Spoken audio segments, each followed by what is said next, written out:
There's a massive difference between vacationing in Cocoa Beach and making it your permanent address. Here's what you need to know before you make the move. I'm here today with Eric Larkin of Real Broker, an expert real estate agent here in Brevard County who specializes in relocation. Thank you so much for joining us, Eric. I appreciate the opportunity very much, Lindsay. This is going to be fun. It's our pleasure. So tell us a little bit about you, how you got into real estate and what brought you to Brevard County.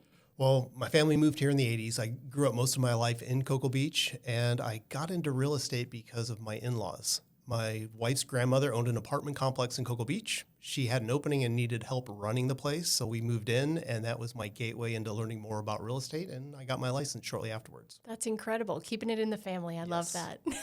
So today we're talking about moving to Cocoa Beach and specifically what people won't tell you about it. Since you are the longtime expert of Cocoa Beach, I think this is right up your alley. So what do outsiders typically misunderstand about the area? What they don't realize is we're certainly a seasonal destination. It's not the same environment or feel year-round. Traffic is a little, you have to get used to because A1A is the main road in and out, so you don't have too many back roads to help get around things. And you are literally on an island. You're surrounded by water. You got the ocean to the east, the river to the west. And it takes a little bit of getting used to if you haven't lived in that type of environment. Yeah, we've talked about Cocoa Beach a little bit before we got started here, and you were there for a while. What are the biggest differences from growing up in the area versus what you see now? Well, when I was growing up in the 80s, a lot of the condominiums that you see today weren't there. So Stonewood was just getting completed. Xanadu was just starting to break ground. Oh. So you've got two huge condominium complexes today versus what's going on now. And there's not as much construction going on because a lot of it is being built out. So if a new condominium or housing development is happening in Cocoa Beach, it's kind of a big deal. Last year, the Surf was just built, and that was the first condo that they've had in Cocoa Beach in over 10 years. Wow. So what feels different when people stop vacationing here and start living here?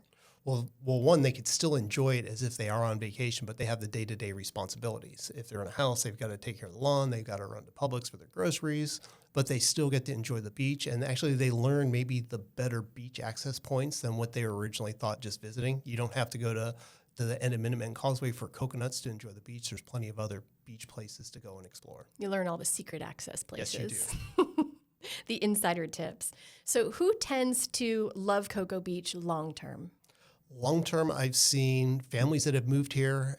Like when I grew up here, a lot of the folks I went to school with, I moved here during high school, but they grew up here all of their life and they continue to come back. And I see families that moved here with their children or younger families. They enjoy the longevity of Cocoa Beach. They like having the ocean right around the corner. They surf, they go fishing.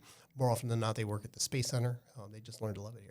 Let's talk about the opposite of those people. Who would you say, or who might be happier elsewhere on the Space Coast? It depends on your tolerance for storms when they come through, because a lot of people don't realize that Cocoa Beach is a barrier island and it is in the evacuation zone. So if they do not like the potential threat of an approaching storm and having to evacuate when that does come, especially on the Atlantic side, that's probably not a good choice for them. Folks that end up leaving this area, it's because they wanted to be closer to family. They moved here for a job opportunity or something like that, and their kids aren't growing up with their cousins, or their parents are aging, and that's usually the reasons why they're moving back to where they came from. Yeah, understandable. Mm-hmm. And when someone says, I want to live near the beach, what questions do you ask them first? It really depends on where it is they're moving from. Because somebody that's living here, maybe Orlando or even in Brevard County, when they say, I want to live near the beach, usually means somewhere along the A1A corridor.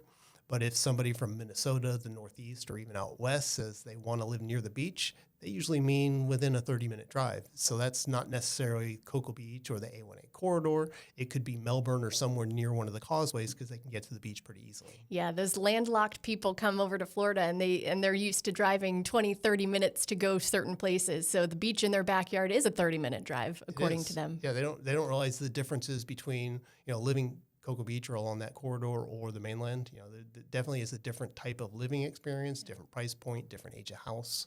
Speaking of ages of houses, what are some different choices between single-family homes versus condos? Well, the big difference is the families or folks that I've helped move here that went the condo route were usually older, and it could be a second home or a retirement type property. If someone is relocating here to work at the Space Center or maybe L3 Harris, they're not necessarily looking for a condominium. They're looking more for a house and a place they can call their own. Do you tend to see a lot of people, as the relocation expert, coming for job opportunities or coming for a different lifestyle? I'm seeing mostly people relocating here for jobs. They're either getting something at the Space Center, which would be Blue Origin, SpaceX, Relativity, or some of those companies, or L3 Harris, Lockheed Martin, Northrop Grumman for the aerospace and tech. Yeah, lots of engineers. And a lot of people are viewing stuff online. So what should someone never assume based solely on an online listing? Especially with some of the tech that's out there with photos, you can't always believe what you're seeing online. The living room or kitchen might look completely different if they doctored it a little bit with some of the AI software that's out there. So you definitely have to look, touch, and feel, see it in person, or if you're not able to get here to see the house, have a video walkthrough done so you can have a different perspective. Yeah. And a lot of those people that are coming from other areas don't necessarily know which parts of Cocoa Beach are more residential. Can you speak to that a little bit? A1A is a mix of commercial and residential, so it's however close to A1A that you actually are. And there's some parts of Cocoa Beach that are more touristy than others. I personally like South Cocoa Beach.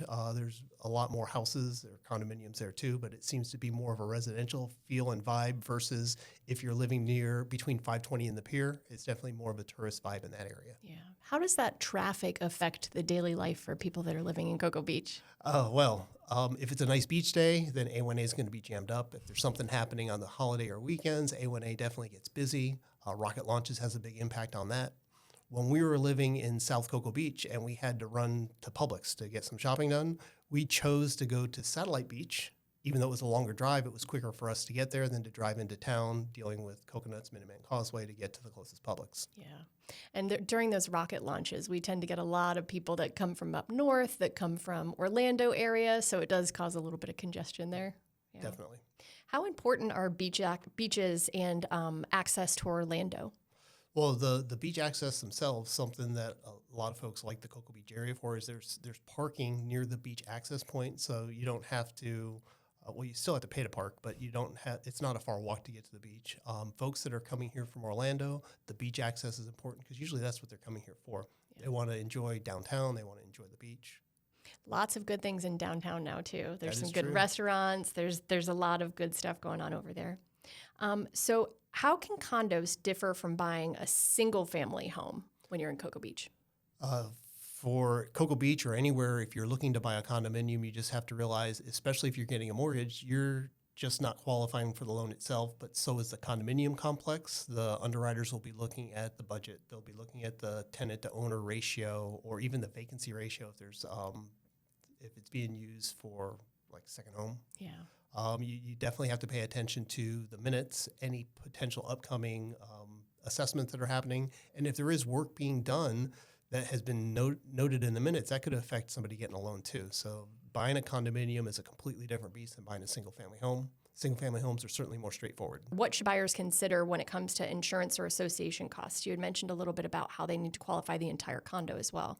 All right, so when you're purchasing a condo, you've got the assessments that you always have to pay. So in the past, a $400 to $600 association fee was reasonable, maybe on the high end. And now it's $800, maybe $1,000 a month. Wow. So even if you own it free and clear, you're always going to have that payment. So you need to keep that into consideration.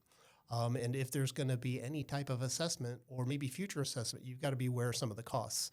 An association with a $10,000 assessment per unit is actually kind of low compared to some of them I've seen. There's been $80,000 to $100,000 assessments at times. Wow. And that'll hit your budget. Oh, it certainly will. So be prepared for those hidden costs. Just in case. Yeah. So we're going to end here on something that we call the local test. So I'm going to rapid fire a couple questions at you, and you just pick the first one that comes to mind, okay? Sound good? Bring it on. Awesome. All right, condo on the beach or house with a dock? Oh, house on the dock. Even though I love the beach, seeing all the wildlife and everything that's behind your house on the water like that is beautiful. That's awesome. Sunrise or rocket launch? Both. Oh, I like it. I like going to the beach to catch the sunrise and having a rocket launch because then you get that jellyfish effect. Oh, that's awesome. It's What's the beautiful. jellyfish effect? That's if the rocket launches before sunrise and it gets to a certain height, the rising sun hits the chemicals that are coming from the rocket and it opens up like a jellyfish. Oh, that's incredible. Beautiful. You definitely need to get up and see one before sunrise. Now I need to wake up earlier. Yep. All right, favorite beach? South Cocoa Beach. I lived at 13th Street for the last 10 years. I really like the vibe there because it's mostly residential. You don't have a lot of the tourist traffic that's there, and it's just quiet and relaxing, which is my style. Awesome. And last one for you, favorite hangout spot in Cocoa Beach? Ooh, favorite hangout spot. I'd say my favorite restaurant in Cocoa Beach has to be the Tiny Turtle. I just love eating there. Good love Tiny food. Turtle. Yeah, and right next door is the Fat Donkey. You can get ice cream afterwards. It's perfect. Yep. Awesome. Well, thank you so much for joining us today. We appreciate you taking the time to join us on the podcast today and giving insight on Cocoa Beach. My pleasure. This is fun. So for those of you that got something from this podcast that are making the move to Cocoa Beach or know someone that just wants to know a little bit more about the area, please share this with them.